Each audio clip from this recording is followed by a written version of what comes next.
Bonsoir chers auditeurs, bienvenue sur Méridien Zéro, l'émission francophone et française de Radio Bandianara. Ce soir, Monsieur PGL est à la barre, accompagné de Jean-Louis Roumegas. Jean-Louis, bonsoir. Bonsoir à tous. Et de l'incontournable Lord Tesla, maître absolu et suprême de la technique. Bonsoir Lord Tesla. Alors ce soir, nous avons décidé de consacrer une émission qui nous trônait dans la tête depuis un petit moment, à savoir... parler un petit peu des petites maisons d'édition dissidentes et non conformes qui arrivent aujourd'hui à se pérenniser dans ces temps de déréliction et de confusion que nous vivons. Effectivement, on peut constater malheureusement depuis déjà trop d'années qu'il y a une certaine désaffection autour de la lecture, autour d'un travail intellectuel et culturel bien pensé. Et malheureusement, les jeunes générations de militants n'y échappent pas. À ce sujet, d'ailleurs, me vient à l'esprit des exemples positifs qui sont donnés par plusieurs groupes militants en Europe. Je pense à nos amis nationalistes autonomes ukrainiens qui souvent font, entre guillemets, des autodafés de jeux vidéo, avec des grandes piles de disques vidéo qui détruisent de manière assez ostensible et ostentatoire. C'est tout à fait intéressant. D'ailleurs, c'est intéressant de voir une certaine maturité à ce niveau-là, de la part de nos jeunes camarades de l'Est européen. Et d'ailleurs, il ne manque plus que Casapand et d'autres embrayent le pas. Donc en fait, c'est vrai que nous sommes dans un contexte qui, à maints égards, n'est pas très favorable justement à la naissance et la pérennisation de maisons d'édition, qui plus est, ne pense pas selon les critères du politiquement correct ambiant. Donc ce soir, nous avons le plaisir, Méridien Zéro, de recevoir... trois éditeurs qui, justement, ont le courage et la persévérance de publier des ouvrages tout à fait intéressants que nous allons le voir depuis déjà plusieurs années. Tout d'abord, François Sainz des éditions Le Retour aux Sources et aussi un des responsables du site Scriptoblock. François, bonsoir. Bonsoir. Ensuite, Arnaud Borde, qui nous vient de son Béarn natal. Donc, Arnaud Borde est un jeune éditeur donc, du Sud-Ouest qui préside aux destinées des éditions Alexis Farmac. D'ailleurs, un intitulé un peu énigmatique qui nous dévoilera peut-être tout à l'heure. Arnaud, bonsoir. Bonsoir. Et enfin, Laurent Chang, que nous avions déjà reçu à notre antenne avec Jean-Jacques Langendorf. Donc, Laurent Chang, dont je rappelle qu'il est le responsable du site Le Polémarque et des éditions du même nom. Et il a plusieurs cordes à son arc. Il a déjà aussi sévi, entre guillemets, dans plusieurs autres contextes, ce qui nous explicitera. Laurent, bonsoir. Bonsoir. Et nous avons un invité spécial, un de nos amis qui était déjà aussi venu sur cette antenne, le responsable de Terra e Povo, Terre et Peuple Portugal, rédacteur en chef aussi du journal non conforme Au Diabo, le Diable, Duarte Branquinho. Duarte, bonsoir. Bonsoir. Voilà, qui nous apportera aussi un petit peu son éclairage, qui n'hésitera pas à intervenir pour à la fois nous parler aussi de la situation des petits éditeurs au Portugal et éventuellement donc poser des questions à nos invités. Alors, nous pourrions commencer à axer cette émission autour de vos parcours personnels, messieurs. Essayez un petit peu de tracer dans votre équation personnelle, sans pour autant faire un épanchage très conforme à l'ère du temps, mais essayez d'expliquer par vos équations personnelles, par vos parcours respectifs, ce qui a fini par vous amener à rentrer dans le petit monde de l'édition. Qui ouvre le tir ? Écoutez, je vais François ? Allez.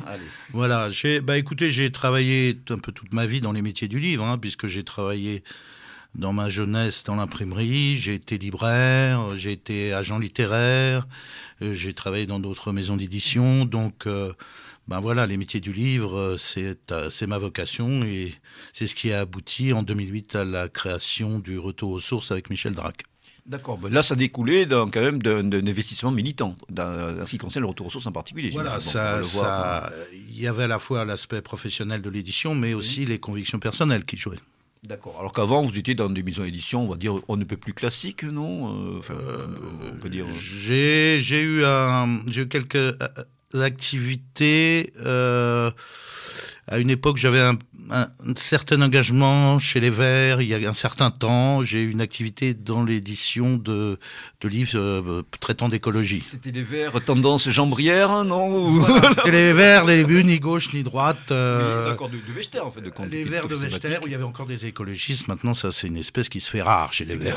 Moi, je me souviens d'un livre d'Antoine de Vechter qui s'intitulait Dessine pas une planète et qu'on aurait pu signer et contre-signer sans problème. Voilà, c'est cette époque-là. D'accord. Arnaud ? Oui. Alors, présentez-vous un petit peu. Donc, votre accent chantant évoque notre sud bien-aimé. Pas tant que ça, j'espère. Oh, mais si. Si, ne bon. primons pas. Eh bien, moi, Qui êtes-vous, Armand? je me définirais d'abord comme lecteur, Oui. comme lecteur et bibliophile. Et à partir de là, j'ai commencé à écrire, puisque j'ai aussi publié en tant qu'auteur ou écrivain quelques recueils de nouvelles. Et j'avais envie de voir ce qu'il en était de l'autre côté. Donc j'ai fondé Alexis Pharmac. Avant cela, je crois que vous avez été un des protagonistes d'une revue qui avait un petit peu agité le landerneau, on va dire, mondano intellectuel parisien, la revue Cancer, comme d'ailleurs votre collègue à côté. Oui, À côté mais de Laurent, ma contribution était satellitaire, hein, rien plus. Hein. Quelques articles, effectivement, après j'ai collaboré aux 2 livres quelque peu manifestes, hein, qui furent Gueule d'amour et Tête de Turc. Oui, donc Tête de l'âge d'or, mais Gueule d'amour au 1001 nuits, là, voilà, que j'ai entre les mains. Oui. Mais bon, c'était vraiment une contribution satellitaire, hein, de loin, justement, de ma province. C'est une démarche personnelle, il n'y avait pas d'engagement militant concomitant à l'époque, où bon, vous avez déjà des idées qui n'étaient pas forcément dans l'air du temps. En tout cas, vous rattachiez à une vision du monde un peu alternative. Non, on peut le dire comme ça? Oui, sans doute influencé par des lectures. En particulier, quelques noms d'auteurs qui Oui, vraiment bien sûr, ont été déterminants dans votre bien itinéraire? sûr, Guénon, Oui, évidemment, Evola, bien évidemment. Cher Baron. Mais après, je me suis tourné plus vers l'ésotérisme alchimique, Oui. qui me semble en fait beaucoup plus pertinent et beaucoup plus intéressant. Entre autres dans ses rapports avec la langue, voire la linguistique, et la fameuse langue des oiseaux, n'est-ce pas, qui fut un peu une de mes obsessions. Et donc je suis plus allé vers des auteurs comme Cancelier ou Fulcanelli, ou Dujol, Pierre Dujol, qu'il ne faut pas omettre de lire, et également Pierre Gordon, Oui, qui bon. s'est attaché donc à définir une religion dite néolithique. Voilà, bon, des références peut-être un petit peu ésotériques pour beaucoup de nos auditeurs, bon, qui sonnent un peu familièrement à mes oreilles, mais bon, éventuellement vous pourriez préciser. Oui, mais du coup, le passage en fait, du statut de lecteur au statut d'éditeur, il est sur l'insatisfaction, en fait, sur le fait de ne pas trouver ce que vous voudriez lire, ou c'est un moment le fait d'avoir simplement justement envie de passer de l'autre côté? Simplement le plaisir de passer de l'autre côté. En même temps, une certaine incompréhension. Il est un auteur que je publie et dont j'appréciais les articles, qui s'appelait Luc-Olivier d'Algange, qui s'appelle toujours Luc-Olivier d'Algange, et je ne comprenais pas pourquoi il n'était pas publié, alors que ce qu'il écrit est quand même de très grande qualité. Et cela m'a décidé, voilà. Mais d'autres encore. Il y avait par exemple David Mata qui avait certes été publié. Aux éditions du Labyrinthe notamment. Voilà, mais n'empêche qu'il était un peu oublié et c'était anormal finalement. Donc tout cela m'a motivé. Et j'ai d'ailleurs commencé par ces 2 auteurs. D'accord. Laurent, c'est à vous. Oui. Moi, en ce qui me concerne, je n'ai pas l'accent chantant de mon camarade Arnaud. Moi, je viens personnellement de Lorraine. J'ai aussi... Son ami Mirabel. Ouais, c'est mon parfum. J'ai moi aussi participé à l'aventure de Cancer. Alors, je faisais partie, pour ma part, du soviet rédactionnel. Donc, j'ai suivi cette aventure du début à la fin, du premier au dernier numéro. Avant Cancer, il n'y avait pas d'autres parcours Il faut absolument que je me déshabille devant vous. Oui, j'ai effectivement... c'est la limite du raisonnable, j'ai mon cher Laurent. effectivement été jeune militant quand j'étais à l'université. Je suis passé par le renouveau étudiant, toujours en Lorraine. Bon, c'était un militantisme très potache, plus dans la provocation et l'humour noir que dans le vrai militantisme dur. Ce qui est un état d'esprit d'ailleurs qui a fait justement que je me suis retrouvé rapidement en symbiose avec les gens de Cancer.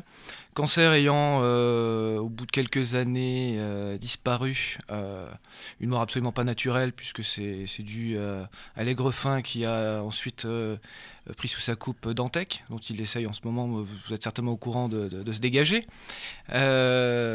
Suite donc à la mort de Cancer, nous avons avec le rédacteur en chef poursuivi de façon éphémère avec une revue intitulée Impur. Le numéro 3 d'Impur devait être un hors-série sur Jean-Jacques Langendorf, que vous avez déjà nommé. Et ce numéro 3, n'ayant pas vu le jour parce que nous avons été floués par notre diffuseur, ça, je pense qu'on sera aussi peut-être amené à discuter du rôle des diffuseurs, j'ai décidé de l'éditer. Pas de l'auto-éditer, puisque c'était des textes quasiment inédits de Jean-Jacques Langendorf, en tous les cas des textes perdus, oubliés. J'ai décidé de les éditer, d'en faire un beau petit volume, et puis c'est parti comme ça. Présentez par la même occasion le site Le Polémarque, donc qui est lié bien sûr à votre maison d'édition du même nom. Alors, le site qui était d'abord un blog, c'est à la fois la vitrine et le site de vente en ligne de mes publications, des publications du Polémarque. Et j'en profite aussi pour publier, mettre en ligne mes propres textes qui sont toujours axés, je précise d'office, axés sur la stratégie, la tactique ou la prospective, là aussi stratégique, géostratégique. J'en profite également pour m'entretenir avec des auteurs, des essayistes, ou donner la parole à des gens qui me semblent être très intéressants dans ces domaines. D'accord. Alors, au-delà de ces parcours personnels, donc qui vous ont amené tous les trois donc à arpenter les chemins périlleux des petits éditeurs. Donc, quelles sont dès le début éventuellement les contraintes techniques, financières, auxquelles peut se heurter toute personne désireuse de se lancer dans cette démarche? Qui veut parler? A priori, il n'y a pas d'autre limite que celle de l'enthousiasme, finalement. Oui, à la base, bien sûr. Bien évidemment. Alors, il y a un principe de réalité. Mais finalement, on peut commencer avec bien peu. Le tout, après, c'est d'arriver à le pérenniser. Et on ne le pérennise, finalement, qu'en restant modeste. Il faut le savoir. Je crois que c'est la règle. Concrètement, si on peut éventuellement donner quelques ordres de grandeur, pour parler peut-être un peu plus à nos auditeurs, comment, avec quelle mise de départ, avec quels moyens on peut commencer à se lancer dans ce domaine-là, pour voir à titre indicatif, si on peut donner. Indicatif, 2000, 2500 euros. Oui. Voilà. Officiellement, c'est pour lancer une maison d'édition, si on demande à des professionnels, c'est 200 000 euros. Bon, maintenant, c'est tout à fait possible avec 10 fois moins, voire même 100 fois moins, mais on progresse lentement dans ces cas-là. On y va lentement. Donc ça veut dire que le lancement doit se faire sur éventuellement un ou des titres qui sont à peu près certains on va dire pas trop mal marché, en tout cas pour entrer. Non, comment ça? A priori, non. Pour vos exemples personnels, par exemple. Allez, a priori, non, parce que c'est parfaitement imprévisible. Voilà, parfaitement. On peut penser que tel titre marchera, et finalement il ne marchera pas, et un autre nous réservera une surprise alors qu'il n'était pas prévu pour rencontrer le succès. Donc c'est très très difficile à prévoir. Il faut y aller, et puis on voit. Mais du coup, les uns et les autres, vous avez quel statut? En fait, c'est un statut associatif, c'est un statut commercial? C'est un statut associatif, c'est beaucoup plus simple, bien évidemment. C'est commercial, c'est une société responsable. C'est une société à responsabilité limitée. Et moi, comme Arnaud, c'est une association. Je suis complètement d'accord avec ce qui vient d'être dit. C'est certainement un hasard, mais j'ai également commencé en injectant 2000 euros dans la maison. Le premier livre, donc Les Écrits afghans de Jean-Jacques Langendorf, j'étais pas du tout sûr qu'il se vende. Il s'est gentiment vendu, pas plus. De toute façon, je pense qu'on sera aussi amené à en discuter. Ça peut être que des succès d'estime à nos niveaux. On ne tire pas à 10 000 exemplaires. Faut être, justement, les tirages en général, on décide de commencer. Moi, je pars sur une base, quel que soit le titre, que ce soit un titre qui marche ou un titre dont je sais pertinemment qu'il ne marchera pas, mais là on est dans le militantisme, comme disait Arnaud. on s'engage puis on voit, comme disait Verdi du Vernois. Moi, je tire 500 exemplaires. Premier tirage. Voilà. Ce que je voulais dire, c'est qu'effectivement, le statut associatif, c'est celui que j'ai choisi. Pourquoi ? Parce que, finalement, pour dire les choses telles qu'elles sont, on ne prend pas de risque. Moi, je n'ai pas de risque commercial en étant statut associatif. Je n'ai pas non plus les obligations que la loi m'imposerait. C'est-à-dire, j'ai pas concrètement en dehors de réunir, lorsqu'on crée son association, un petit groupe en plus la loi française là-dessus, il faut reconnaître ce qui est, elle est commode. À part 3 noms pour un nom, c'est-à-dire le directeur plus 2 prête-noms, réunir un CA une fois par an, une assemblée générale, et puis tenir à jour si on veut vraiment être dans les cordes. Le cahier administratif, il n'y a pas d'autres obligations. Pas les mêmes obligations comptables. Pas du tout. Simplement, il faut être à jour, bien sûr, de facture. Voilà. Et quels sont, il y aurait quand même des inconvénients, quand même, non ? Alors, les inconvénients, comme disait Arnaud aussi, la modestie fait que ce sont des inconvénients qui sont faciles à accepter. Le seul inconvénient, c'est que bien évidemment, il faut faire ses preuves. Mais ça, après tout, même une société, même un éditeur commercial, au début, doit faire ses preuves. Il va de soi que tant qu'on n'a pas trouvé un titre phare, un titre porteur, un titre qui va se vendre et vous faire connaître, c'est plus difficile de convaincre les libraires. Mais déjà, nous, à l'époque de Cancer, on courait les libraires parisiens, c'était la croix et la bannière déjà à l'époque. Donc il est difficile de convaincre les libraires. Les diffuseurs, naturellement, à partir du moment où vous ne publiez pas pas moins de 6 titres par an, de toute façon, ils vous suivront pas. Est-ce que c'est une bonne idée de toute manière d'être suivi par un diffuseur ? C'est un pistolet braqué sur votre tempe en permanence.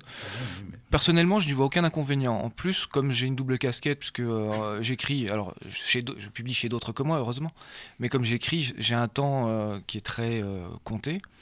Moi, j'ai largement le temps de développer ces 2 activités en parallèle, sachant que j'ai aussi une profession. Moi, je ne vois pas d'inconvénient, personnellement. Pas pour l'instant. Arnaud, vous rajoutez quelque chose ? Non, je pense qu'il n'y a aucun inconvénient. Encore une fois, c'est la modestie, véritablement, et essayer de s'inscrire dans le long terme. Et c'est à partir de là qu'on commence à être reconnu, qu'il y a un succès d'estime, et c'est déjà énorme. C'est déjà énorme, un succès d'estime. Et on ne peut pas, au préalable, espérer mieux. Et puis, peu à peu, en étant pérenne, il y a des libraires qui passent commande très simplement, et on s'aperçoit qu'on peut rompre avec les circuits de diffusion habituels. Surtout maintenant, il faut en profiter avec Internet. Et donc, entre Internet, quelques relais dans la presse, les commandes suivent très facilement, les libraires passent commande très facilement. Alors évidemment, il n'y a pas la présence en librairie. Bon, peut-être que certains auteurs le regretteront au niveau de l'ego, car c'est vrai, ça fait toujours très plaisir de voir son livre en librairie. Mais bon, on ne peut pas tout avoir. Il faut savoir qu'on ne peut pas non plus écrire certaines choses ou exigeantes ou dissidentes et espérer être dans les rayons de la FNAC. Pour en finir rapidement avec Internet, donc vous diffusez vos ouvrages sur vos sites respectifs. Est-ce que par exemple vous les mettez aussi en vente sur Amazon ou des sites comme ça ? Oui, sur Amazon. Souvent c'est le cas. Sur Amazon, c'est important d'y être. Ouais. Bien évidemment, on ne gagne quasiment rien, mais c'est bien pour la vitrine et c'est bien que l'on voit les titres sur Amazon. Ils prennent quand même 50%, c'est pas négligeable. Ouais. Moi, je suis à 45 maintenant. Mais c'est vrai qu'Internet a changé beaucoup de choses et ça permet à des petites maisons d'édition d'atteindre un seuil de rentabilité sans passer par la diffusion classique en librairie. Ça, c'est très intéressant. C'est très intéressant. La diffusion, ça semble être un petit peu comme une épée de Damoclès. En quel terme on peut parler de la diffusion ? Comment ça se passe concrètement ? Quelles sont vraiment les contraintes d'un diffuseur par rapport à vos expériences vécues, éventuellement ? D'abord, ça coûte cher. Ensuite, c'est se mettre un peu entre les mains d'une seule personne. Puis deuxièmement, on a vu que sur le plan politique, ça pouvait poser problème. Par exemple, Blanc-Rue a eu son livre sur Sarkozy et Israël bloqué par son diffuseur. C'est-à-dire, il était inattaquable sur le plan juridique, mais on a fait pression sur le diffuseur pour qu'il refuse de le distribuer. Voilà. Donc, et puis, vous pouvez tomber aussi, il y a eu des cas sur des diffuseurs qui émanent d'une grande maison d'édition, qui carrément vous torpillent pour que la maison d'édition récupère votre... C'est arrivé avec Casterman, par exemple. Le diffuseur les a fait imprimer des quantités industrielles de livres pour ensuite ne pas les diffuser, pour les couler financièrement, pour qu'Hachette récupère Casterman. D'accord. Il y a des histoires comme ça. Moi, j'ai eu l'expérience avec un ami avec... j'espère qu'on ne va pas avoir procès. Non. Un ami a eu la même expérience avec une grande maison d'édition et donc le diffuseur qui émanait de cette maison d'édition. Mais il n'y a pas d'orientation, j'ose pas dire politique, mais il n'y a pas de teinte ou quand même de sympathie de tel ou tel diffuseur pour tel ou tel type d'édition. En gros, est-ce qu'il y a des diffuseurs de gauche qui se feraient un catalogue de maisons d'édition qui seraient orientés sur ce plan-là et des diffuseurs de droite, non ? Oui, il doit y en avoir qui sont... Oui, il y en a qui sont orientés... Alors, vous citez des noms... Là, ça ne me vient pas comme ça parce que je ne m'y suis pas intéressé dernièrement. Mais à l'époque, oui, il y avait clairement des diffuseurs qui émanaient de maisons d'édition très orientées à gauche. Donc, ils avaient une sympathie... Enfin, ils diffusaient des éditeurs de gauche, clairement. Mais il y en a qui n'ont pas d'a priori, sauf que le seul a priori qu'ils ont, c'est d'éviter les problèmes, quoi. Voilà, évitons les problèmes. Enfin, il y a certaines choses qui leur font peur, quoi. Dorté, quelques mots pour présenter la scène des petits éditeurs portugais que vous connaissez. Oui, j'ai écouté les difficultés des maisons d'édition commerciaux et je peux dire que le cas plus récent au Portugal, c'est la maison d'édition de Flávio Gonçalves. Il est un bon ami et un collaborateur de O Diabo. Il a fait une maison d'édition commerciale. Il a réussi de mettre les livres sur Amazon, sur Fnac. C'est bien sur il était quel type de livre? Des livres aussi, oui, des livres anticonformistes, on va dire. Anticonformistes, comme des livres de Alain de Benoît, de Dugin et d'autres. Voilà, ok. Mais quand même d'autres titres hors de notre mouvance, bien entendu. Et après, il se débarque avec plein de problèmes, comme la Fnac, par exemple, recevait les livres et seulement il voyait qu'il vendait les livres et après, il découvre qu'il va recevoir son argent un an et demi après la vente. Et il dit, bon, ça c'est impossible pour une petite maison. Il y a un gros problème de réactivité quand même. Après, il y a un autre problème, c'est le problème du fiscalisme qui tue les petits commerces au Portugal et je crois que partout en Europe. Et comme ça, il a fermé la maison d'édition et nous avons fait une association qui s'appelle Institut d'études géopolitiques pour exactement continuer à publier, à faire des éditions et continuer à publier une revue qui s'appelle Finis Mundi et qui fait déjà 5 numéros. C'est une très grande revue avec des articles comme de Benoît, qui rappelle un peu la revue Crisis, je crois. Oui, j'en ai un numéro à la maison. Au style de Crisis, et publie aussi Adriano Chanca et des auteurs portugais plus éclectiques. Mais c'est toujours difficile, et je vois que ici la solution de l'associativisme pour éditer, c'est bien. Mais je voudrais bien de poser aussi une question. J'ai vu que je suis d'accord que, par exemple, Amazon, même si on n'a pas le profit direct, c'est bien pour nous exposer. Mais vous croyez, qu'est-ce que vous pensez du monde de l'édition électronique est-ce qu'on peut y arriver avec les livres électroniques et tout ça? Parce que je vois qu'il y a un grand changement dans le monde éditorial. Je pense qu'il ne faut pas le négliger, parce que c'est complémentaire. Et lorsqu'on est comme nous, lorsque nous sommes de modestes éditeurs, il ne faut vraiment pas s'en priver et essayer de proposer les livres en version électronique, voire de proposer des publications directes en e-book, sans format papier. Et c'est presque une nécessité maintenant, d'autant que, semble-t-il, le marché s'ouvrira. Ça n'est pas encore dans les habitudes des lecteurs, mais n'empêche que c'est un marché qui va s'ouvrir avec le développement des tablettes et des lectrices. Et or, on sait que, a priori, à l'étranger, il y a déjà ce réflexe qui est acquis de lire par des médias électroniques. Donc des livres disponibles, par exemple, en format PDF, à titre gracieux ou de manière payante, c'est ça? Oui. Et alors, bien évidemment, je crois qu'il faut être honnête, c'est-à-dire qu'à part les heures de travail et de transformation en format électronique, ça ne coûte strictement rien. Donc, c'est presque un peu scandaleux de les vendre, comme il se fait maintenant, 15 € au lieu de 20. Alors qu'on n'a rien finalement, c'est parfaitement dématérialisé.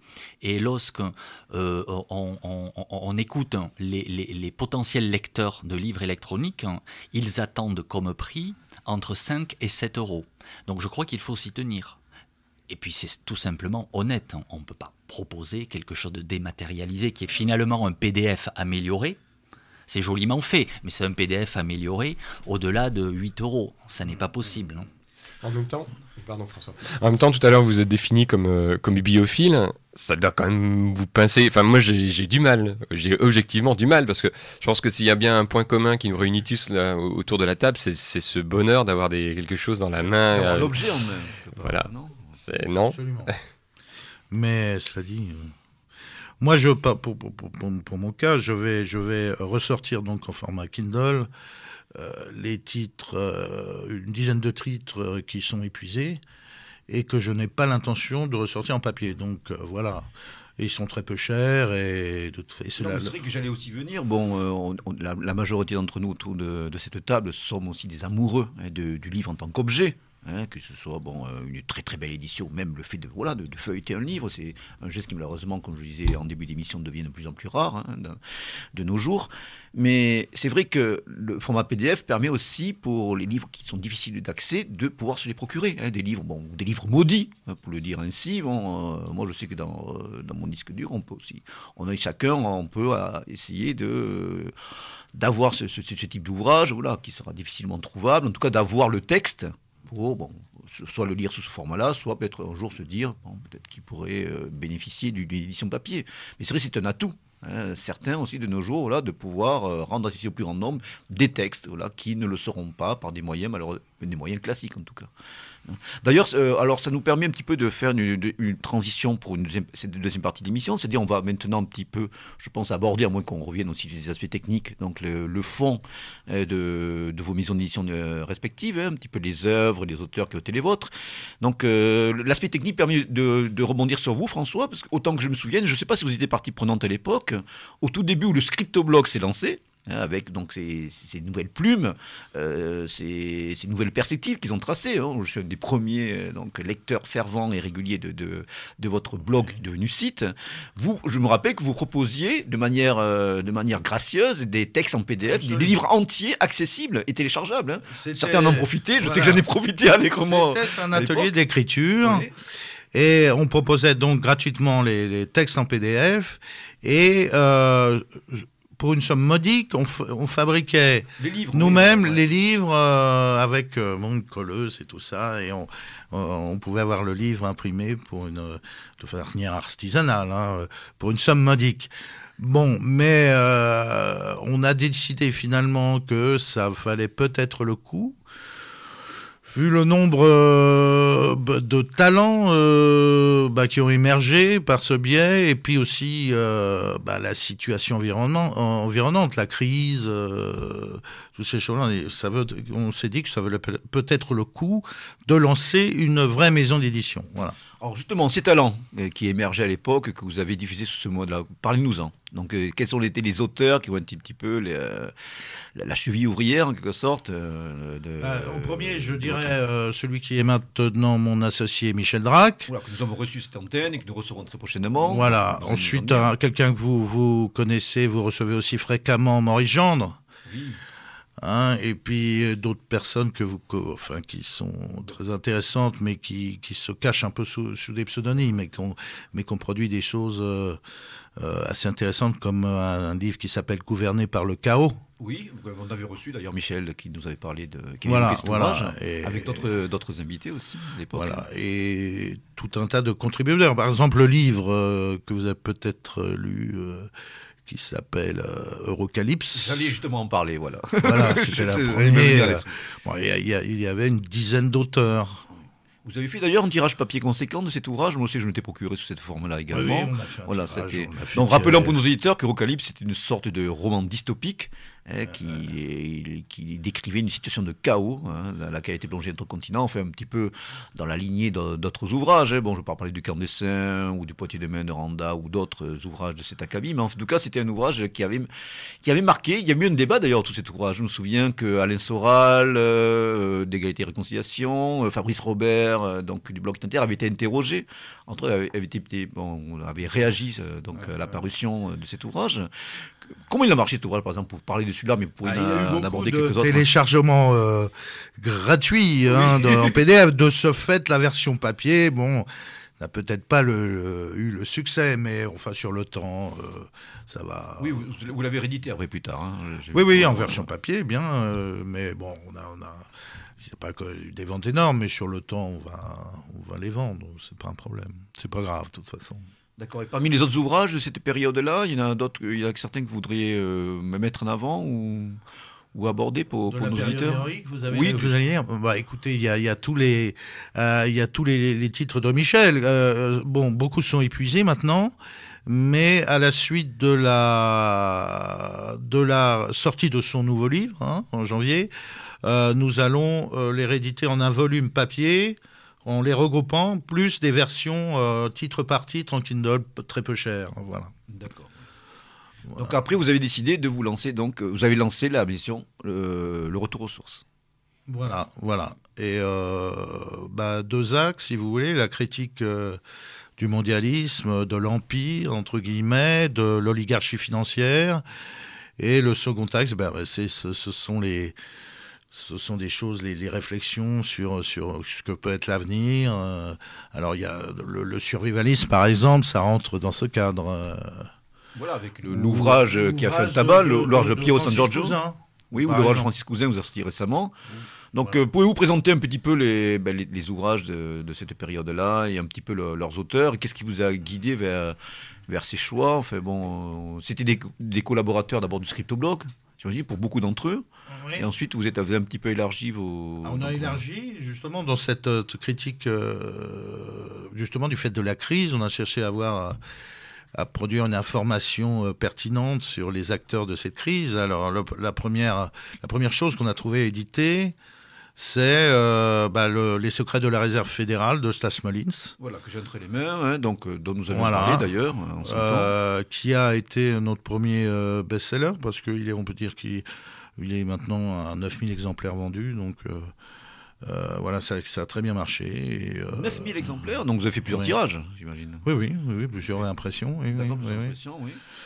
Donc préfacé par Michel Drac, on peut rappeler pour nos auditeurs donc que Seth Malice c'était aussi en quelque sorte un disciple d'Ezra Pound, dont on reparle même qui est à l'origine de ce livre. Voilà, qui lui a donné l'idée de ce livre. Il a même financé pour écrire le livre, pendant qu'il était en hôpital psychiatrique aux États-Unis. Voilà. D'accord, donc ça demande aussi un effort de traduction. Vous avez des traducteurs aussi qui sont... Il y a eu un travail de traduction. C'est Jean-François Goulon, je crois que aussi, qui anime un site de géopolitique, entre autres, donc qui s'y attelait. Absolument. Donc, dans la foulée, nous avons édité les livres de Sutton, d'Anthony Sutton, sur la Wall Street et l'ascension de Hitler, et Wall Street et la révolution bolchevique.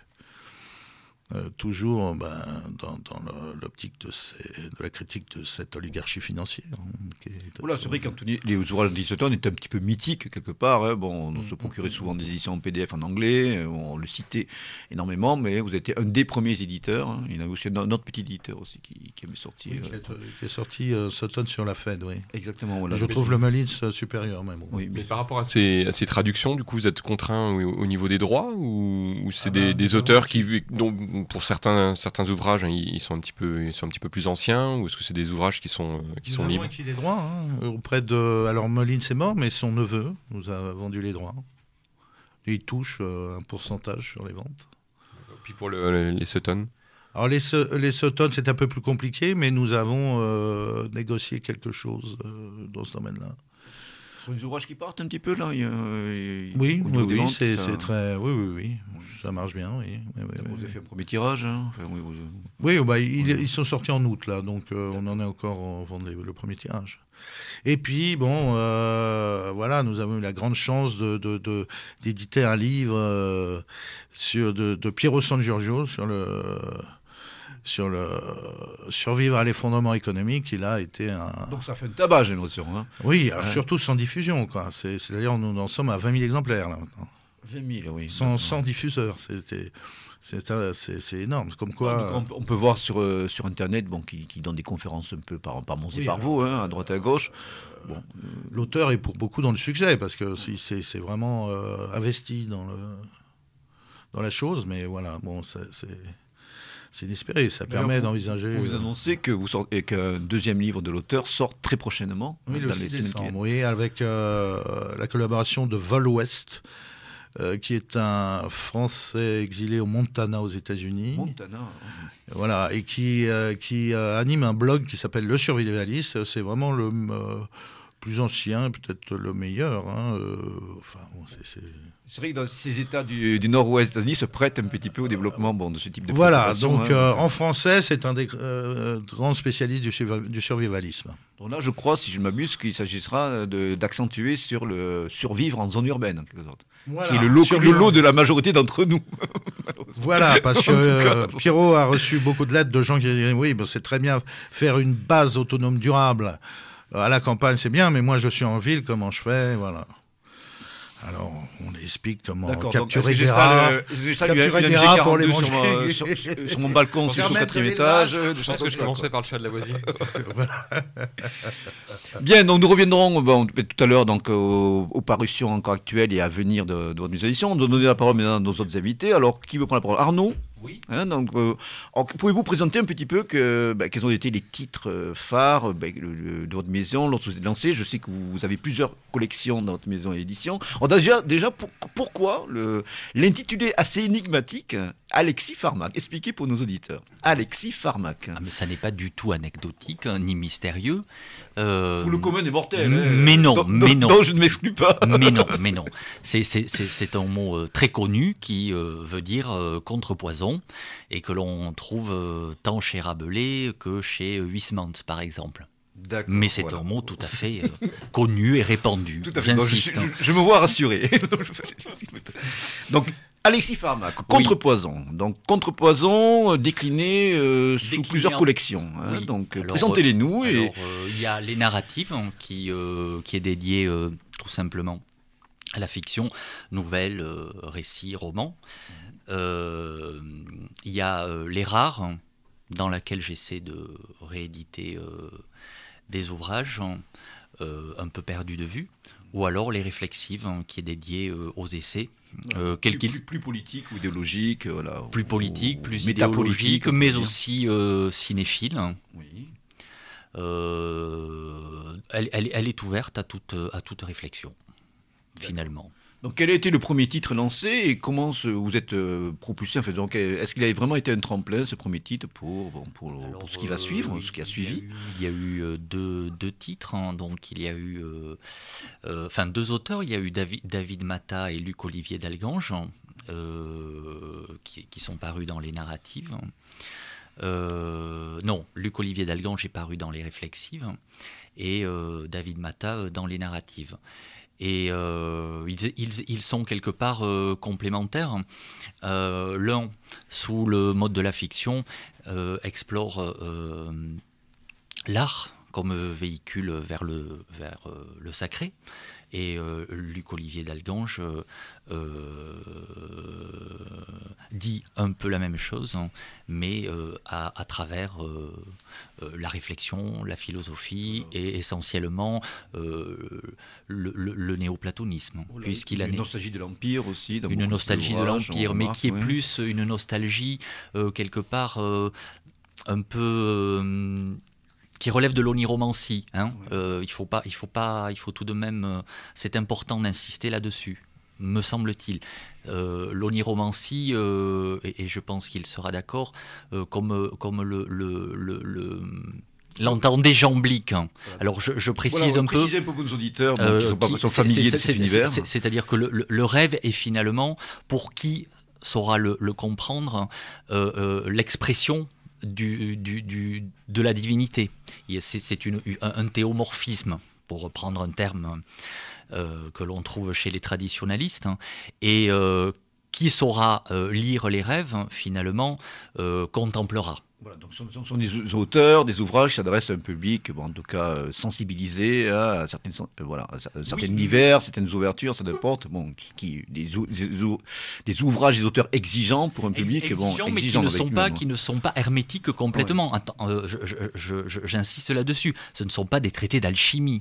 David Matta est tout à fait lisible. Hein. C'est même, il a un style pour les purs amateurs de littérature qui est remarquable. Hein.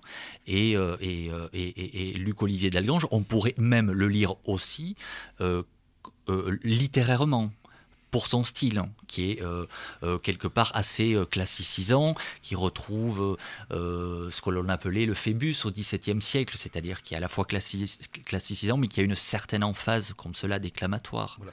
Dans le domaine aussi des auteurs singuliers qui nous ouvrent des portes de ces univers, pas toujours faciles d'accès, vous avez aussi réédité Jean Parvulesco, auquel on a rendu récemment, ces dernières semaines, un hommage appuyé sur Paris en tout cas. Oui, tout à fait. Donc quelques mots sur justement ces choix. Vous êtes un vieux lecteur de... Jean Parvulesco, c'était tout à fait évident, voire obligatoire. Hein. Je considérais que c'était de l'ordre de la mission. Et puisque je l'avais rencontré quelques années auparavant, et bien évidemment, lorsque Alexis Farmak s'est créé, il m'a proposé aussitôt des textes tels que Dans la forêt de Fontainebleau, ou La confirmation boréale, ou Le sentier perdu, et j'ai réédité, puisqu'il était... le rendez-vous au Manoir du Lac. Rendez-vous au Manoir du Lac, voilà, dans la collection Les Rares. Alors, dans le domaine des réflexives, qui sûrement sensibiliseront plus de nos auditeurs, donc parmi les auteurs édités, des auteurs plus ou moins familiers, hein, je vois Alain Benoît, hein, oui. Donc un texte commenté d'un dossier qui était sorti dans la revue Éléments sur les animaux et les hommes. Absolument. Je vois Michel Marmin, donc chroniqueur littéraire et cinématographique bien connu des lecteurs de la revue également Éléments. Oui. Ludovic Maubreuil, hein, des textes pas toujours faciles d'accès, hein, d'en convenir en tout cas. Non, mais qui renouvelle la cinéphilie. Tout à fait. On a aussi nos amis de la revue Rébellion, hein, nos amis de Toulouse, hein, que vous avez édité dans Recueil d'articles, hein, de Louis-Alexandre et Jean Gallier. En quelque sorte leur livre manifeste. Hein. Oui. Voilà. Donc Rodolphe Badinan, qui était un collaborateur d'Europe Maxima, hein, un ami de Georges Chastain-Tracol, hein, habitué aussi de cette émission, que les auditeurs connaissent. Michel Mourlet. Voilà, donc vraiment à la fois. Puis Luc-Olivier Dalgange, comme vous l'avez dit. Récemment, Jean-Paul Bourg. Oui, Jean-Paul Bourg avec Le Temps du loup. Oui, Donc, Demain la guerre civile, ouais. et qui est un livre d'entretien à la fois dynamique et synthétique, et qui réconcilie dans leurs origines le fond païen et le fond chrétien. L'ouvrage est assez intéressant. Voilà. Me semble-t-il. Alors, nous sommes arrivés maintenant à la moitié de cette émission, le moment de la traditionnelle pause musicale. On va faire un petit peu dans le décalé tout en restant dans le littéraire et dans le télévisuellement culte à travers la musique du générique en fait de la série Sandokan, qui est sûrement chère au cœur des plus vieux d'entre nous. Cette série des années 70 réalisée par le pétulant Sergio Solima, grand spécialiste de western spaghetti, avec le charismatique Kabir Bedi dans le rôle phare. On se rappelle aussi de Adolfo Celi, qui fut un grand méchant de James Bond dans le rôle de Lord Brooke. Lord James Brooke, figure aussi ô combien fascinante de cette page d'histoire coloniale européenne et britannique dans l'Extrême-Orient. Donc le générique culte de Sandokan pour nos auditeurs.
Bien, après cette petite page musicale, donc inspirée donc de l'œuvre d'Emilio Salgari, je le précise, l'Alexandre Dumas italien, pour les amateurs de grande aventure, nous revenons aux aventuriers de l'édition. Avec vous, Arnaud, donc poursuivez un petit peu sur la présentation des auteurs et des ouvrages phares de notre petite maison d'édition, un petit peu quelles ont été les motivations qu'ils ont mené à l'un et l'autre. Mes classiques, oui. Peut-on dire. Alors par Voulescaut, encore une fois, David Matat, Luc-Olivier Dalgange, qui finalement s'inscrivent dans l'histoire d'Alexis Farmak naturellement et simplement. Ils me proposent leurs ouvrages régulièrement et dans la mesure du possible, je les publie. Et j'ai après des écrivains comme Alain Pocard ou Michel Mourlet qui appartiennent à Pocard de Paris. Pocard de Paris. Vous m'avez gentiment envoyé il y a quelques jours là, son dernier opus, qui est en quelque sorte un texte apocryphe de Joseph Staline. Absolument. Ma vie secrète, une sorte de petite farce érotique tout à Voilà, fait les mémoires. jubilatoire. Alain qui se Pocard, lit. d'ailleurs, qu'on devrait recevoir Ouais. sous peu. Exactement, qu'on devrait recevoir sous peu. Les mémoires érotiques de Staline, Ça n'est-ce vaut pas? son pesant de... Oui, je ne vais pas dire cacahuète, on va le dire comme ça. En tout cas, je le conseille vivement à nos auditeurs, ça se lit très rapidement. Hein, donc. Oui, mon cher Laurent? Donc j'ai de caviar, des fois. Oui, bon, on va en rester là. Oui, Donc, voilà, qui est particulièrement verveux et plein de faconde. Et en même temps, d'une grande précision historique. Car c'est ça qui est remarquable. Exactement, oui, lorsqu'il aborde des sujets, voilà. Les thématiques plus politiques, plus idéologiques, oui, effectivement, c'est très juste précis, c'est précis, oui. Sous un ton à la fois potache et classique. Voilà. Alors tout entrecoupé de quelques gauloiseries et paillardises, bon, tout à fait dans l'air du temps, en quelque sorte, oui. En tout cas, correspondent à notre génie national, donc, et très pocardienne. Et donc, c'est un véritable régal, hein, donc je conseille vivement à nos auditeurs. On recommande Alors, la lecture. En restant justement au niveau de cette nouvelle, en abordant aussi ces zones plus ou moins tamisées donc de la pensée érotique ou gauloise, vous êtes trop modeste pour ne pas avoir précisé que vous êtes vous-même, enfin, vous avez dit tout à l'heure que vous étiez écrivain, que vous publiez des nouvelles, mais vous ne publiez pas vos nouvelles chez vous. Non. Hein, vous donnez le libre champ. Je considère que si on peut être publié par quelqu'un d'autre, c'est mieux, parce que c'est quand même aussi une affaire de reconnaissance. L'écriture, c'est un travail, et il est bon pour sa satisfaction personnelle d'être d'abord reconnu par un tiers. Donc tant que c'est possible, et j'espère que ça perdurera, je préfère être publié ailleurs que chez moi. Donc en l'occurrence, vous avez été publié chez ami Pierre Gilliette, qui est un des co-responsables de la revue Réfléchir et Agir, et qui anime courageusement une petite maison d'édition du Grand Sud, au Daïsarn. Et vous publiez dans ce cadre de cette petite maison 3 recueils de nouvelles. 3 recueils. Voir la Vierge en 2006, oui. Le Bazar de Clodag, qu'on prononce comme ça, absolument, en 2007, et puis en 2010, La matière mutilée, oui. Donc qui évoque notamment aussi le monde post-tchernobylisque de l'Est européen. En tout cas, des nouvelles qui s'inspirent un petit peu. On est dans l'univers un peu très fin de siècle. Alors c'est fantastique. À la fois je crois. Pour beaucoup d'entre elles. Je reprends une esthétique fin de siècle avec laquelle je m'amuse. Je reprends également l'esthétique de la cruauté. Et en même temps, quelque chose qui pourrait ressembler à du Grand Guignol, qui, selon moi, est un genre méconnu et malheureusement méprisé. Alors que le Grand Guignol, c'est finalement l'expression la plus pure de la chair et du corps. Et je ne vois pas pourquoi la littérature serait moins littéraire, moins noble, parce qu'elle s'occuperait des corps et de la chair,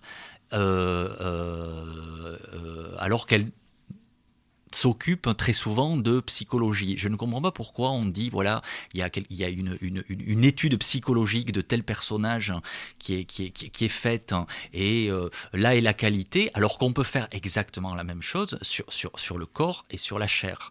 Et c'est cette tradition-là que j'essaie modestement de reprendre.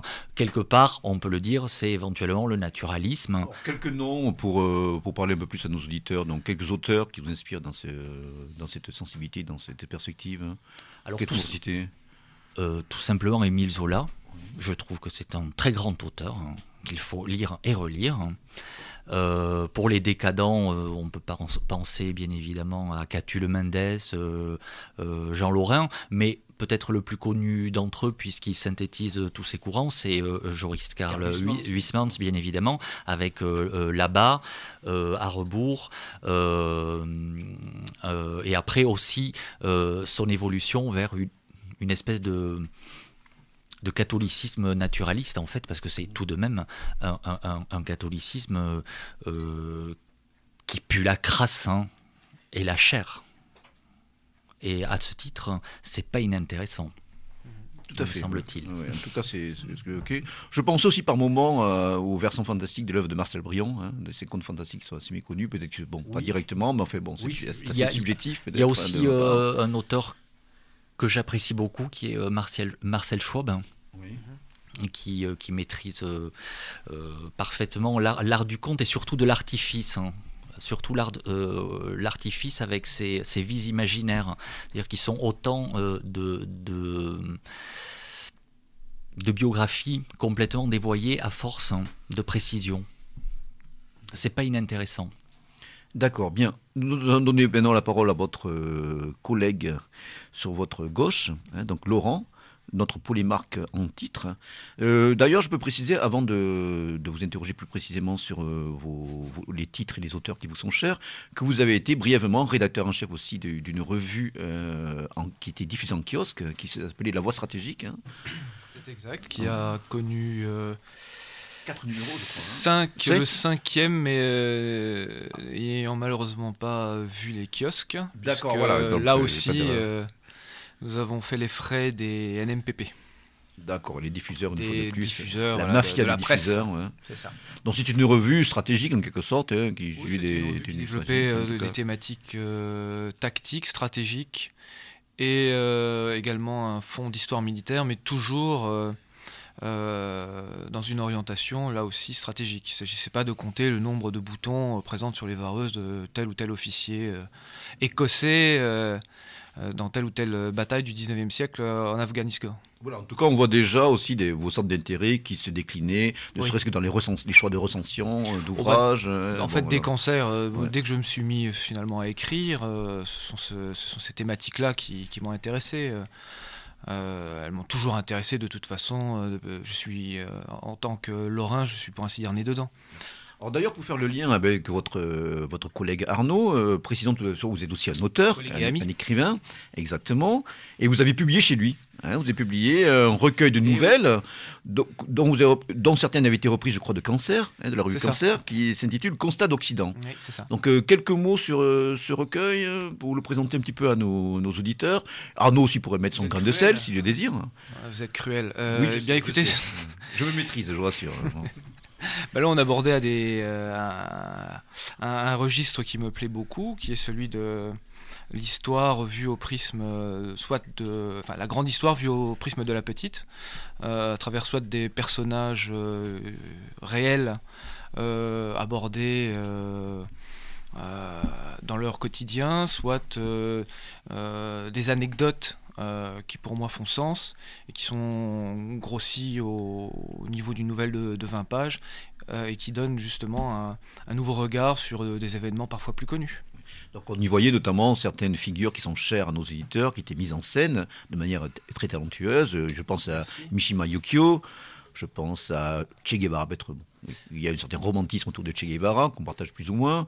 Je pense à Kojo Malaparte, notre Erich Kurt-Zuckert, etc., etc. Donc on a aussi des figures tout à fait attachantes, hein, qui sont mises en scène dans ces petites nouvelles signifiantes, hein, et qui, d'ailleurs, appelleraient peut-être à de plus amples développements. Hein, peut-être un jour si... Une suite est prévue. Une suite est prévue. Il y avait aussi donc cet ouvrage de prospective géostratégique. Enfin, vous aviez développé une nouvelle qui était présente à l'intérieur, qui montrait justement des déflagrations mondiales, l'éclatement d'affrontements planétaires, donc à la suite des soubresauts géopolitiques qu'on peut voir dans différentes régions du monde. Comment s'intitulait cette nouvelle déjà ? La nouvelle s'appelait Huntingtonon. Voilà. Toujours référence à Samuel Huntington, hein, le chantre du choc des civilisations. Oui. Et donc vous avez développé ça dans un petit ouvrage sorti aussi, c'est un autre petit éditeur. Oui, qui s'intitulait Kriegspiel 2014. Sous-titré, rappelez-nous. Le sous-titre, c'était un livre dont Vladimir Poutine est le héros. Voilà, donc de manière très poutinolatrique, voilà. Oui, référence à une série de livres que j'ai dévorés dans mon enfance, que vous connaissez peut-être. C'est ça, le livre dont vous êtes le héros, qui était qui était un jeu de rôle où on suivait, de page en page, de paragraphe en paragraphe, on choisissait un numéro et on allait à la page correspondante, et donc de là on devait mener des missions. C'était très bien construit. C'était très bien fichu. De fait, on faisait des choix qui orientaient jusqu'à la fin du livre. Moi, personnellement, je jouais jamais avec les dés, je passais toujours outre, mais ça a vraiment nourri personnellement mon imaginaire. D'ailleurs, grâce à ça, je suis venu à l'imaginaire arthurien, ce que je n'aurais certainement pas fait grâce à l'éducation nationale. Oui, mais bon, c'est pareil, grâce au Marvel Comics et à Thor en particulier, je suis venu à la mythologie nordique, hein, donc en fait, comme quoi, il y a des chemins souvent assez imprévus. D'ailleurs, ce qui est très attachant et très intéressant dans ce petit recueil, c'est que vous-même, bon, vous narrez un petit peu des épisodes, des souvenirs de votre primaire enfance, votre adolescence. Oui, bon, des petits soldats RFX en passant par les fascicules de troupes d'élite, en passant par votre groupe pour les maquettes. C'est intéressant, en tout cas moi, en ce qui me concerne, on retrouve beaucoup de correspondances et de goûts et d'inclinaisons communes, hein, qui montrent comment, en fin de compte, on peut faire ce parcours qui va vous amener à certaines passions, voilà, aujourd'hui, pour l'histoire militaire, la stratégie, la tactique, et bon, l'histoire de ce type de pensée qui n'est pas toujours très, très connue, très diffusée. Ou qu'on édite, de toute façon, on a envie de partager. Quand Arnaud disait il faut être modeste, effectivement, à partir du moment où le livre existe et qu'il est transmis, il vit sa vie, c'est comme une bouteille à la mer, on ne sait pas du tout ce qui va devenir, mais il y a peu de chances qu'il soit brûlé ou pilonné. Ce sont les grosses maisons qui brûlent et pilonnent. Ce Kriegspiel 2014, il a connu, enfin, il a été bien diffusé, Ah non, il n'a pas du tout, pas du tout été diffusé. L'éditeur qui a disparu l'autodiffusé. Il faut croire que c'est pareil, il n'a pas atteint le succès Di Giorgio, bien évidemment, mais il a eu son petit succès quand même, il s'est bien vendu. L'éditeur a fermé boutique depuis. Mais je prépare justement. Voilà, justement, les services renseignements du Méridien Zéro nous ont seriné que vous préparerez peut-être une version augmentée, refondue. Absolument. Et d'ailleurs, Bernard Schust en parle dans le petit essai que vous avez publié. Pour le coup, il y fait référence. Comme quoi, il a quand même, c'est une bouteille qui a atteint au moins un objectif. C'est très amusant parce que faites bien de me le rappeler, parce que précisément, c'est grâce à ce livre que j'ai été invité par un état-major d'infanterie suisse à prendre la parole, parce que contrairement aux militaires français, ce livre a été pris très au sérieux par les militaires suisses. Et j'ai noué des liens d'amitié avec les militaires suisses, des officiers, qui soient officiers de carrière ou réservistes ou miliciens. Et finalement, c'est aussi comme ça que tout a démarré. Jean-Jacques Langendorf ayant eu aussi bien évidemment son influence dans l'histoire, et Bernard Wicht, justement, je l'ai rencontré. Justement, j'allais y venir. Bernard Wicht, vous l'avez publié, c'est un historien militaire suisse, si je ne m'abuse, qui avait déjà aussi publié à l'âge d'homme, en tout cas familier pour ceux qui s'intéressent. Chez Georg également. Chez Georg a lui aussi disparu. Guerre et hégémonie, je crois. Hein. Voilà, notamment, vous reprenez c'est vraiment un bon livre. Fausse couverture, mais très bon livre. Exactement. Donc, vous avez publié aussi un petit opuscule dont nous avions rendu compte en son temps, Une nouvelle guerre de 30 ans. C'est ça. Tout à fait stimulant. Pouvez-vous le présenter dans nos auditeurs, enfin, déjà l'écrivain lui-même, et puis son œuvre, et en particulier ce petit opuscule. Alors, Bernard Wicht est effectivement un essayiste fribourgeois, détaché de son canton aux institutions européennes de Strasbourg. Mais il est aussi connu en tout cas, il commence à être connu, je me suis assez fier d'y participer, il commence à être connu pour ses travaux de prospective stratégique et géostratégique. Le petit livre, c'est un volume de 70 pages. J'en profite, j'essaye de publier la plupart du temps des textes relativement courts, parce que, vous n'êtes pas sans le savoir, les gens lisent plus en plus de mal à lire, un livre coûte cher, et en même temps, petit livre, petit coût postal, facilité de diffusion, ça se promène dans une poche de treillis ou de jeans. Il y a quand même J'ai une exception. Une exception notable dernièrement, Oui, j'ai une avec exception, effectivement. un ouvrage quasiment inconnu de Erwin Rommel, dans Le Renard du désert, intitulé L'infanterie attaque, enseignement et expérience vécue, préfacé par le colonel Michel Goya, Exact. donc une des plumes militaires françaises les plus intéressantes du moment. Et là, en fin de compte, cet ouvrage aborde une page d'histoire, enfin une page de la vie assez méconnue du futur maréchal Rommel, c'est-à-dire sa période de la Première Guerre mondiale. Parce qu'il était un jeune officier, à la fois sur le front italien, je crois, et sur le front de Galicie. Alors il a tout connu. Il a tout connu, Erwin Rommel, donc, je salue votre connaissance de l'allemand. Erwin Rommel, effectivement. Dankeschön, Pardon. Erwin Rommel, effectivement, a tout connu, c'est-à-dire qu'il est dès le premier jour de la Première Guerre mondiale, il prend la route à la tête de ses hommes et il va connaître la Lorraine, les Vosges, l'Argonne. Après quoi, il se rendra sur le front oriental. Donc il fera une très belle guerre en Roumanie, en Serbie, et il terminera couvert de décorations, de cicatrices également, en Italie. Sur le front de l'Isonzo, où il était face à Malaparte, notamment. Donc, au fait, vous avez repris une traduction française, non, des années... Alors, l'idée... Oui, absolument. Mais d'ailleurs, vous avez fait vraiment une très très belle édition, hein, avec des cartes, avec des illustrations. Vous avez repris des illustrations d'une édition allemande de 1935. C'est vraiment une très très belle édition aussi. Je vous remercie. En plus du fond. Je vous remercie. Donc, on dit toujours qu'un éditeur a besoin à un moment ou à un autre de trouver un titre qui va se vendre pour l'ancrer, pour asseoir sa réputation et lui assurer un certain fonds de roulement. Ce Rommel, aussi étonnant que ça puisse paraître, jusqu'à présent avait toujours été refusé par les éditeurs. Eh oui, absolument, je n'hésite pas à le dire. La Vosel notamment, qui est considéré comme le grand éditeur institutionnel militaire, n'en avait pas voulu. Il se trouve que ce livre ce livre de Rommel avait fait l'objet d'une première édition en 1996, mais réservée aux élèves officiers de l'EMIA, l'école militaire interarmes de Montpellier. En fait, c'était pas des années 20, non, c'était beaucoup Alors, plus le récent. livre, la traduction. La traduction française, elle date de 96 en France. Absolument. Les anglo-saxons l'ont traduit beaucoup plus rapidement. Ce livre avait été un véritable succès de vente en Allemagne lors de sa publication. Il s'était vendu à des dizaines de milliers d'exemplaires, facilité naturellement par le régime en place alors. Il lui avait permis d'arriver au sommet de la hiérarchie allemande, au sein de la Heer, au sein de la Wehrmacht. Et en 96, donc, c'est un colonel d'infanterie qui se propose de le traduire.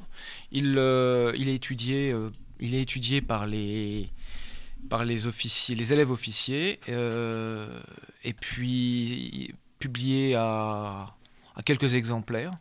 J'en ai récupéré un exemplaire tout à fait par hasard en me promenant sur un célèbre site de vente à enchères, par enchères. Et je l'ai contacté. Quant à Goya, eh bien oui, alors Michel Goya, je l'avais déjà interviewé pour le fameux magazine La Voie stratégique que vous avez évoqué. Et Michel, je craignais justement sa réaction, parce que petit éditeur venu de nulle part, va se demander ce que lui veut ce rigolo. Et puis pas du tout, il m'a reçu, c'était presque lui qui était plus enthousiaste que moi, parce que ce livre, eh bien justement, il a travaillé dessus lorsqu'il est passé par l'école militaire interarmes, qui est une école importante à mes yeux, parce que contrairement à Saint-Cyr, c'est une école par laquelle passent des soldats venus du rang, ou en tous les cas ayant démarré comme sous-officiers, avant de passer officier. Donc ce sont des hommes de terrain, ce ne sont pas nécessairement des hommes du sérail. Et donc Goya m'a fait effectivement une très belle préface, m'a gratifié une très belle préface qui resitue le texte dans son époque. Ce qui était important, parce que c'est un très beau texte qui pour moi se lie également. On dit c'est une image, c'est une expression un peu ridicule, un peu convenue. Il y a des qualités littéraires. Ça se lit comme un roman, c'est un peu convenu comme façon de dire. Il y a des qualités littéraires. Mais il a réellement des qualités littéraires qui sont à mon avis d'autant plus fortes que il ne fait pas de style. Il ne cherche pas à faire de littérature. Là, on sent qu'il n'y a pas d'artifice vraiment pensé en tant que Aucun, tel. parce que c'était un travail qui était destiné à ses élèves, lui aussi, à l'école militaire de Potsdam, à l'académie militaire. Être clair, en quelque sorte, une sorte de ligne Complètement, claire c'est ça. au niveau stylistique, sans pour autant que ça ait été... Ce qui se pense bien s'énonce clairement, et mot pour le dire, et aisément. C'est tout à fait ça. Ce qu'on peut espérer, c'est qu'avec l'approche de 2014, et on voit bien avec toute la polémique actuelle sur les célébrations, que du coup ce livre trouve sa place. Mais j'espère. Il a déjà... Honnêtement, il a déjà trouvé quand même sa place. Oui, parce il que part bien. Il part très bien. Des musées me le demandent. Les Invalides aussi. Enfin, on le trouve très facilement. Les librairies militaires le demandent. Je reçois des commandes tous les jours pour ce livre. Non, celui-là et le Bernard Wiesch, donc la Nouvelle Guerre de 30 ans, partent très bien dans des domaines tout à fait différents. Ce sont des livres qui partent très bien. Mais effectivement, 2014, mais ça c'est très intéressant, excusez-moi, mais parce que 2014, ça peut être tout et son contraire. Oui, ça peut être tout et son contraire, c'est-à-dire qu'avec la célébration, les 100 ans, on va être complètement submergé. Donc les gros éditeurs commencent déjà, bien évidemment, à travailler dessus. Donc on va avoir un véritable raz-de-marée de publication. Vous pouvez être sûr que si vous n'aimez pas Miquel, va falloir rester enfermé chez vous. Pierre Miquel et compagnie vont ressortir, ou Max Gallo, enfin tous les habituels vont revenir. Mais les petites maisons comme nous auront peut-être aussi moyen de tirer là aussi leur épingle du jeu par des publications un peu différentes. Moi je ne me considère pas comme un éditeur dissident, mais en tout cas non conforme, des petites choses un peu différentes qui là aussi nous permettront de nous faire valoir. Ça, c'est quelque chose qui est vérifié depuis quand même très longtemps, le fait que le rythme éditorial est scandé en fait par les anniversaires successifs, que ce soit dans le domaine de la littérature ou dans le domaine historique, où du coup, en effet, les libraires vont arriver sur les rayons des masses incroyables de livres qui du coup, voilà, tout à fait, qui noient, et qui font qu'à un moment, les lecteurs sont d'ailleurs incapables de fait de distinguer le bon grain. Non. Mais pour revenir à ce que vous disiez... Les prix. Oui, aussi. Les prix, c'est ridicule rituel des prix qui est bien français. Mais pour revenir à ce que vous disiez tout à l'heure sur la taille des livres, c'est vrai que cette remarque sur les livres d'une épaisseur raisonnable, un nombre de pages raisonnable, Rémi qui s'occupe des éditions du Lore, donc nous faisait exactement la même remarque lorsqu'on l'a rencontré à la table ronde de Terre et Peuple. Est-ce qu'il n'y a pas en même temps un souci qui serait en fait d'accommoder, d'habituer finalement les jeunes lecteurs, en gros les tirer vers le bas, je me fais un petit peu le pic, mais voilà, mais les tirer vers le bas finalement sur une habitude qui est qu'en gros, oui, un livre ça dépasse pas, pour que ce soit lisible, ça dépasse pas une centaine de pages. Les deux livres, pour mon cas, les deux livres qui ont les mieux marché sont mes deux livres les plus gros et les plus chers, donc... Vraiment, à savoir, mon cher François, donc la Réserve fédérale et le livre de Piero San Giorgio, ils font tous les deux 450 pages, quoi. Donc, Non, mais je me fais vraiment l'évoquer du parce que pour le coup, le livre que nos amis des amis du livre européen ont publié, donc Force et Honneur, est très très bien parti aussi. Et pourtant, c'est un gros album. Et à côté de ça, pour participer à des salons littéraires d'histoire militaire, je le constate bien. Les gens, quand même, bien évidemment, regardent le prix. Et il est vrai qu'un petit livre de 100 pages à 10 € partira plus vite. Et en plus grosse quantité. Ça, c'est... effectivement, il faut distinguer les acheteurs, naturellement. Et puis, surtout, il faut distinguer le type de produit. Voilà. Nous sommes tous les trois dans des domaines très divers. En parlant du type d'acheteur, type de produit, vous avez aussi édité un bréviaire tactique d'un officier supérieur suisse, Hans Frick, d'un format très pratique qui rentre dans une poche de treillis. Voilà, c'est le but qu'on peut emporter sur le terrain, qui donne des petites recettes concrètes et pratiques. C'était encore une fois la conclusion d'un travail collectif entrepris avec mes amis suisses. Alors pour terminer un peu avec l'évocation de vos publications, donc vous avez évoqué tout à l'heure les écrits afghans de Jean-Jacques Langendorf, donc familier de nos auditeurs pour ceux qui avaient écouté l'émission à laquelle vous avez participé avec lui. Vous avez aussi édité des ouvrages plus idéologiques, plus métapolitiques, si je puis dire, avec notamment un recueil d'articles d'André Warrock, Les larmes d'Europe. André Warrock qui était, je pense, parce qu'il publie de moins en moins, un collaborateur régulier du site Europe Maxima, de notre ami et collaborateur Georges Tentracol. Pourquoi ce choix, étant donné que la sensibilité d'André Warrock pourrait aussi porter peut-être à certains désaccords, en tout cas en ce qui nous concerne nous, les membres de l'équipe, par rapport à des positions assez occidentalistes, voire sionistes, pour le dire ainsi. Précisément, il était intéressant pour cela, c'est-à-dire qu'il ne peut pas être accusé de jouer de faire le jeu du système politico-médiatique. Et néanmoins, il est en porte-à-faux avec vous, avec votre tendance.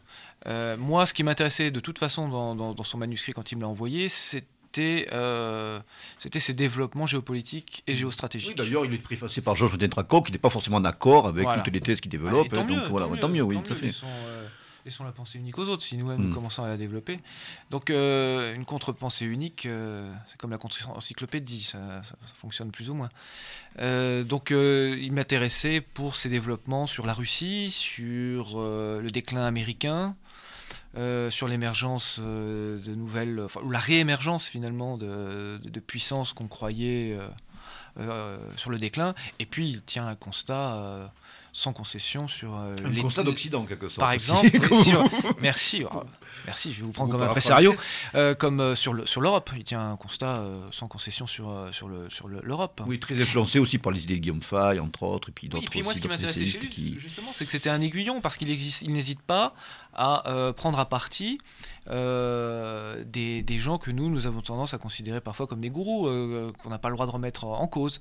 Donc lui le fait, parce qu'il vient aussi de l'extérieur.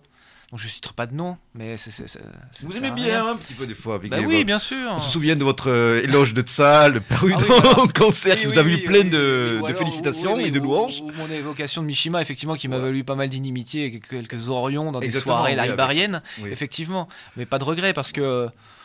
D'abord parce que... On ne peut pas dire beaucoup d'honneur, mais quand même... c'est ça, exactement. Exactement. Et puis, il faut toujours se remettre un peu en question. Trop facile, sinon. Bien, François, je reviens vers vous en évoquant parmi vos dernières parutions, donc outre l'ouvrage du Canadien, je crois, Gary Leach, Le capitalisme, un génocide structurel ou les mécanismes meurtriers de la mondialisation minérale, un deuxième ouvrage dont on parlait beaucoup, mais qui n'avait pas été accessible jusque-là à un public francophone, donc le fameux ouvrage Gottfried Feder, donc un des créateurs du Parti ouvrier allemand, qui deviendra Parti national-socialiste des ouvriers allemands, donc, que vous avez titré « Manifeste pour briser les chaînes de l'usure ». Alors, une première question assez pratique, si je puis dire.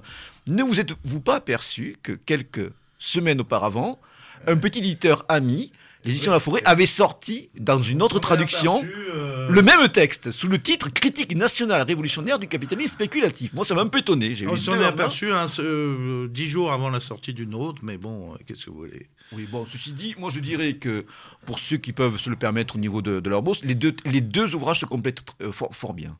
Dans l'ouvrage concurrent, si je puis dire, il y a des textes qui sont ajoutés. La traduction... Il est beaucoup plus cher aussi. Oui, il est beaucoup plus cher, je le reconnais. Mais vous avez une préface de Michel Drac, une traduction plus littéraire, surtout avec un appareil de notes plus conséquent. Mais voilà, bon, moi, le bibliophile que je suis, et puis surtout, bon, l'archiviste confirmé que les amis me connaissent, donc, à les deux ouvrages, je les trouve relativement complémentaires. Oui, mais c'est vrai que là, il y a quand même... Je n'ai pas lu l'autre encore, donc je me fie à votre jugement. Enfin, moi, je trouve la traduction beaucoup plus littéraire. Bon, en tout cas, il y a eu un effort un petit peu de rendre accessible certains concepts. Bon, on sait très bien, Laurent ne me démentira pas que la langue allemande prête souvent des difficultés à traduire certaines images, certains concepts qui sont, par nature intraduisibles. C'est le cas aussi de beaucoup de langues. Donc, il parvient cet ouvrage ? Oui, il commence un petit peu à... Oui, très bien. En plus, Alain Soral a eu la gentillesse, dans sa dernière vidéo, d'en parler de façon élogieuse. Donc, étant donné l'audience de notre ami Soral, je pense que ça va lui assurer une carrière confortable pour l'éditeur. Quelques mots sur l'ouvrage Gary Leach. Oui, alors ça c'est intéressant. C'est un journaliste canadien qui est très engagé, qui est un spécialiste de l'Amérique du Sud, et disons, il est très critique de l'attitude des multinationales américaines en Amérique du Sud, et c'est très intéressant, moi, de cette critique de la faire faire par des Nord-Américains. Voilà, au moins on ne peut pas nous accuser d'anti-américanisme. Bon, par contre, on pourra trouver des fois son engouement pour certains régimes sud-américains, parfois un peu naïf, parfois un peu candide. Enfin, moi, je remettrai quelques petites réserves, voilà, très proche de Castro, voilà. On pourrait mettre quelques réserves là-dessus, mais ça ne nuit pas l'intérêt de l'ouvrage en général, surtout pour les deux premières parties, qui montrent véritablement dans les ravages causés par ce turbocapitalisme. Voilà. En particulier il a vu vraiment sur le terrain ce que ça produisait. Voilà. Et bien, on a sorti en même temps le livre de Francis Cousin. Voilà, donc que nous avons reçu ici même, enfin, que nous avons reçu, que nous avons reçu ici même à cette antenne, donc pour parler de l'être et de l'avoir. Donc aussi une sensibilité assez singulière et en tout cas c'est résolument anticonformiste. Les parutions à venir, mon cher. Alors, les parutions à venir. Donc, nous allons éditer un auteur italien assez connu dans son pays, qui s'appelle Massimo Fini. Massimo Fini, oui. Il y a un site là, c'est le Mouvement Zéro, c'est ça. Le Mouvement Zéro. Le Mouvement Zéro, tout à fait. Qui est vraiment quelqu'un, un anticonformiste, un rebelle. Dans ses idées proches d'Alain de Benoît, de Serge Latouche et Alain Caillé-Dumas. Et actuellement, vous avez entendu parler de Beppe Grillo en Italie, ce populiste qui attaque le système et qui a créé un jour qui appelle de protestation contre le système, qui s'appelle le Vaffanculo Dei, voilà. Et donc il a invité Massimo Fini parce qu'il se réfère comme intellectuel pas mal à lui. Voilà, nous avons 4 titres de Massimo Fini. Carrément. Oui. Ça y va fort, là. Le premier va sortir en janvier. Ouais. Et je pense que c'est vraiment intéressant. C'est vraiment un regard totalement anticonformiste, totalement original sur le monde. Donc en janvier aussi, je crois, il y a le prochain opus magnus, mes déclinaisons latines laissent à désirer, quoique je ne sais pas si c'est au neutre ou masculin, peu importe, on ne va pas inviter les auditeurs avec ça. Donc le prochain livre de Michel Drac. Voilà, qui va s'appeler La fin d'un monde. Voilà. Donc il peaufine un petit peu, parce que bon. Et là, il continue dans la trace de crise ou coup d'État et crise économique, crise du centre, pour apporter une conclusion à cette réflexion sur la crise, quoi, qui est pour lui une crise terminale de notre civilisation, voilà.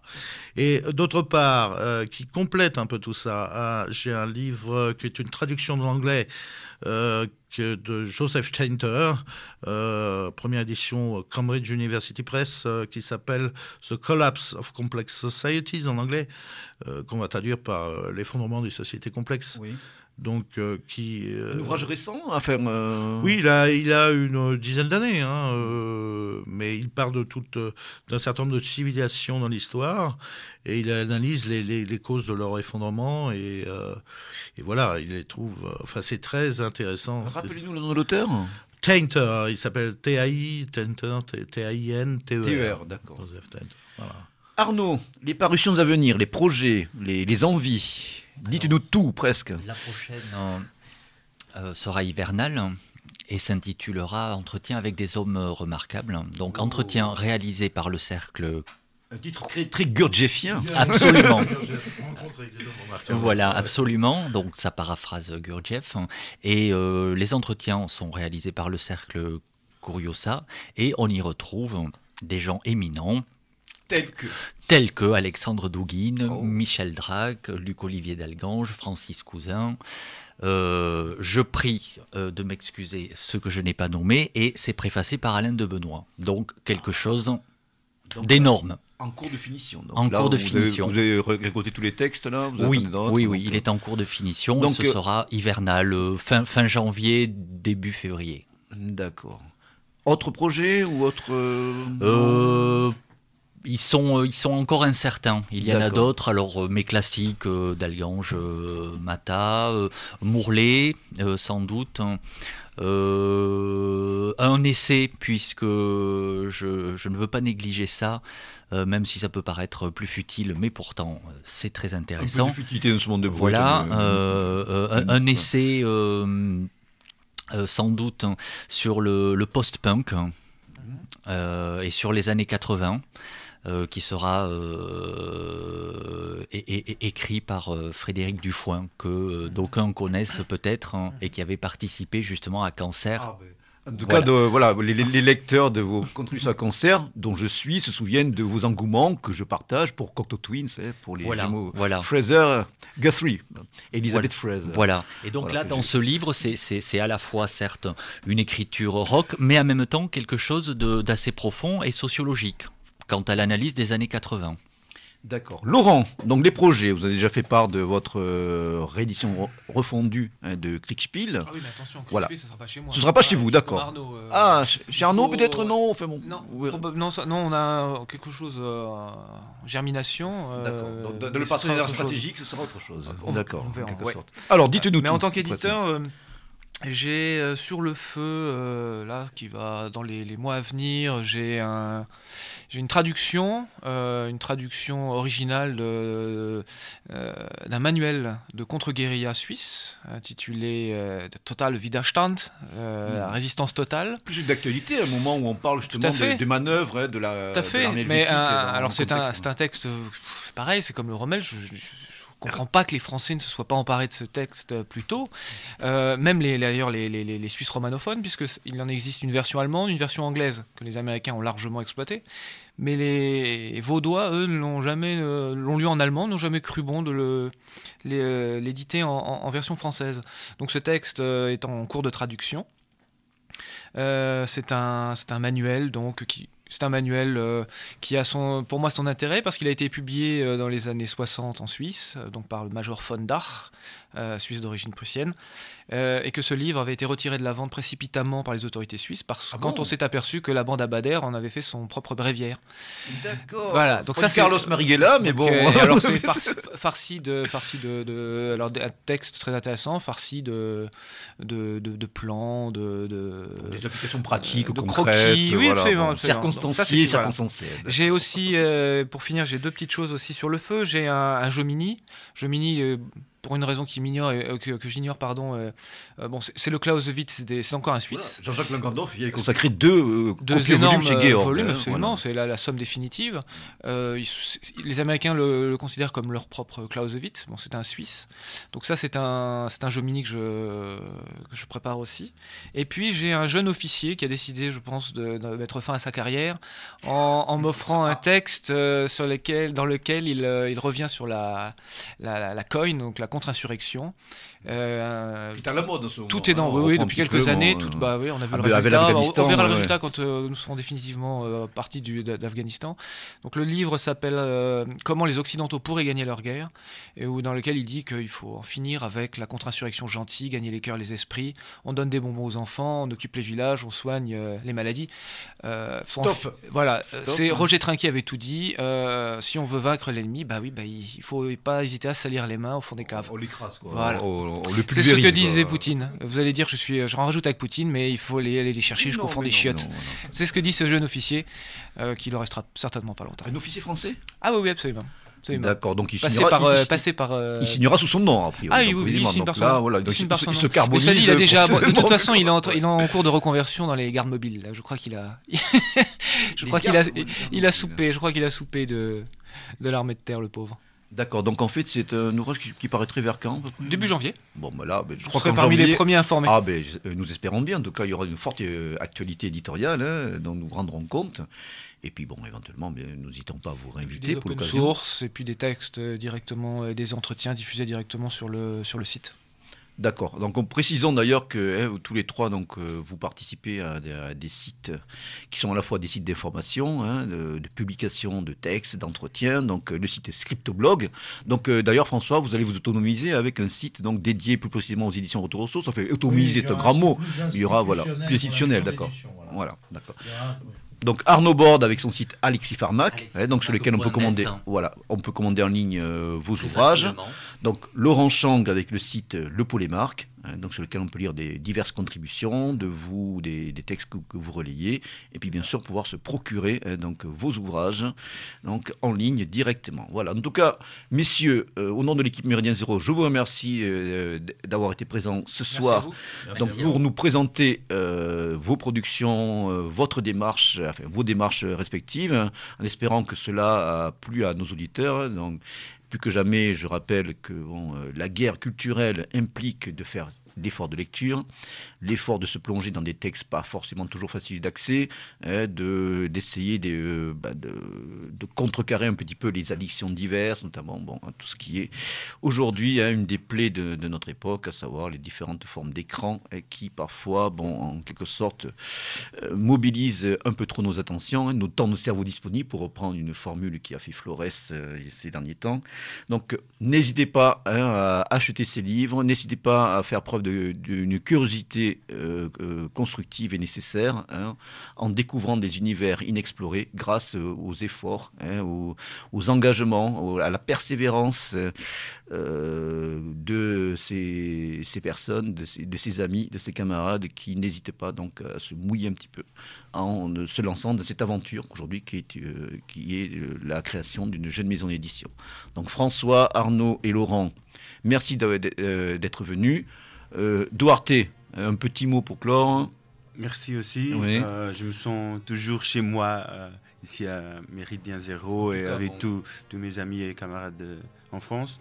Je peux donner une petite nouvelle du Portugal. C'est Flavio, mon ami et l'éditeur, a vachement insisté avec moi pour faire un petit livre avec mes éditoriaux au Diabo, et je crois que ça va sortir au début de 2013. D'accord, tu es en courant en tout cas.